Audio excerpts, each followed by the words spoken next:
Thank you. Thank you so much, everybody, for joining us tonight. It's so great to see you. It's so exciting to have the opportunity to honor our superstar Zionist heroes, Ambassador Danny Danone, Congressman Byron Donalds, Professor Alan Dershowitz, Rabbi Shiner, and our very own ZOA Florida Advisory Board member, Lauren Gross.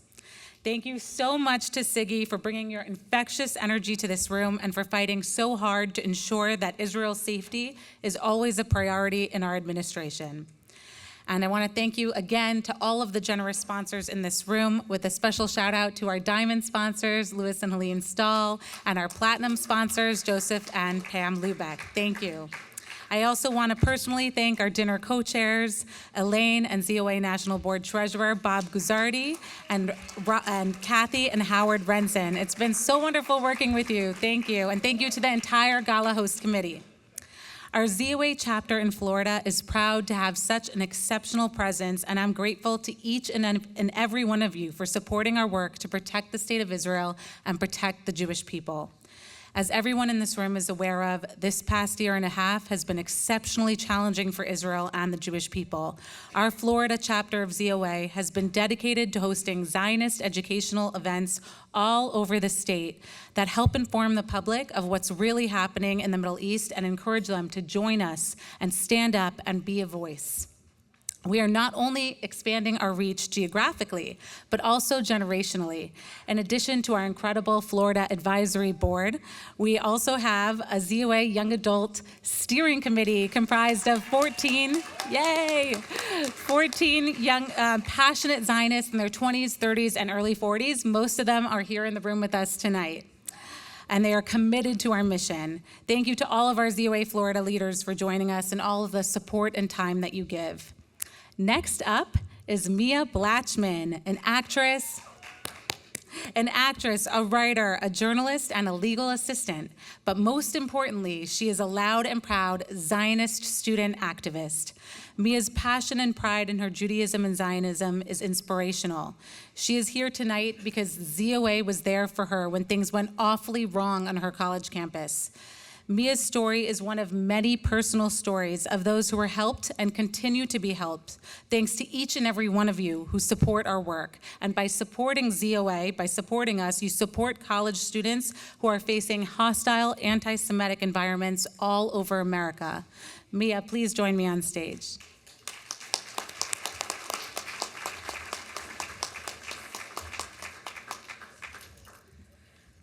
Good evening, everyone.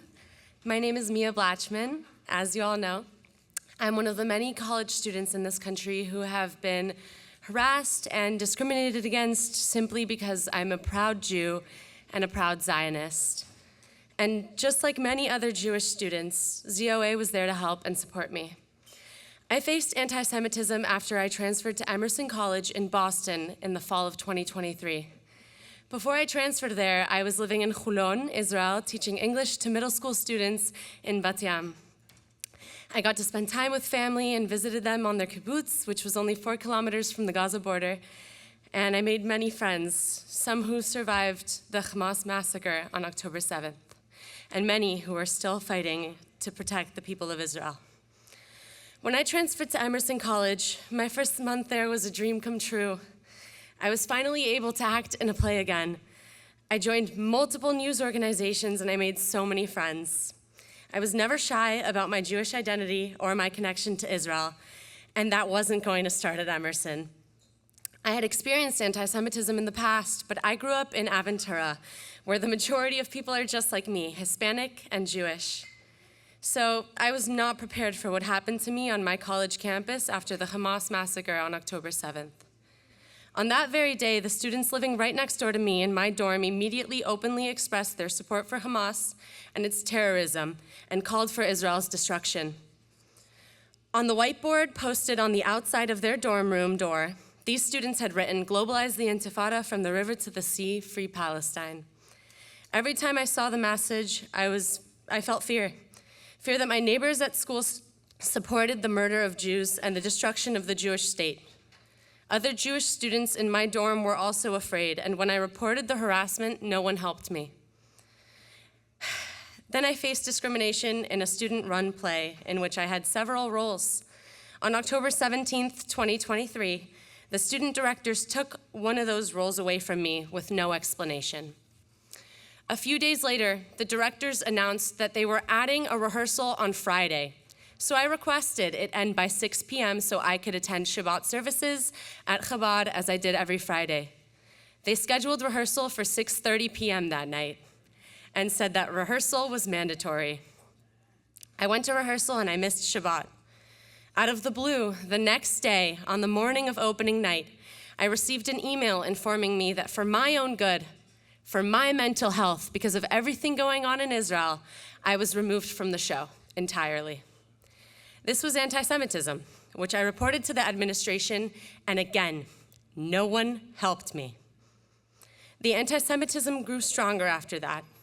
If a student tried publishing an article in school in a school publication that referred to Hamas as a terrorist organization, we were banned from doing so. We were labeled racists for calling Hamas a terrorist group. Because other students knew I had lived in Israel, I was verbally assaulted and called a terrorist and many other awful terms. When I reported the verbal assault to the administration, I was the one who was blamed and reprimanded, and I was placed on probation for being verbally assaulted for being Jewish. Despite all the anti-Semitism, I still begged my parents to let me return to Emerson for the spring semester, hoping things would be different, hoping I could fight. Unfortunately, the anti-Semitism not only continued, but it worsened. Most of the people at Emerson who I thought were my friends refused to work with me on projects because I'm a Zionist.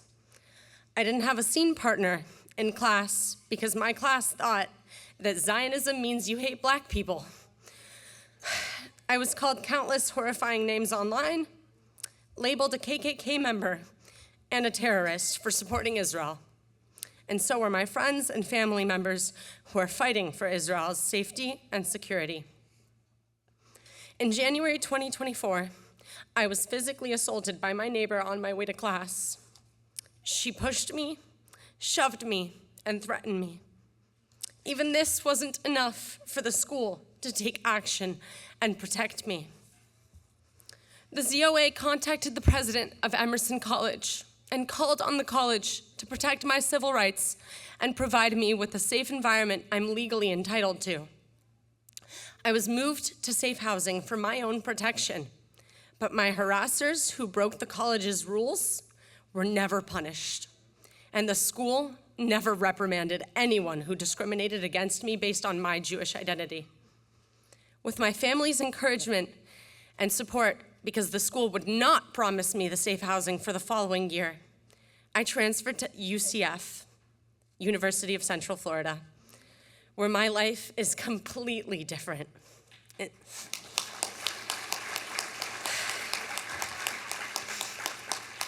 Instead of having no Chabad that is affiliated with the school at Emerson, UCF has a Chabad with thousands of students who attend every week.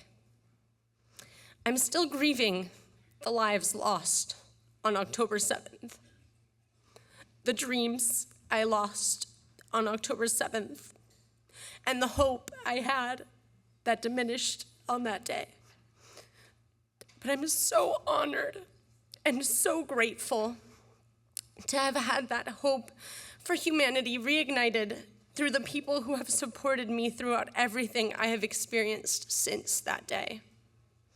Thank you for having me here tonight and for allowing me to share my story.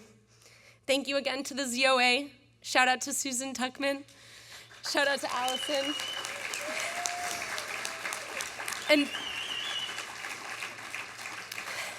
And thank you so much to my parents and brothers who inspire me every single day, for supporting and standing up for me when no one else would. I'm Yisrael Chai. Thank you.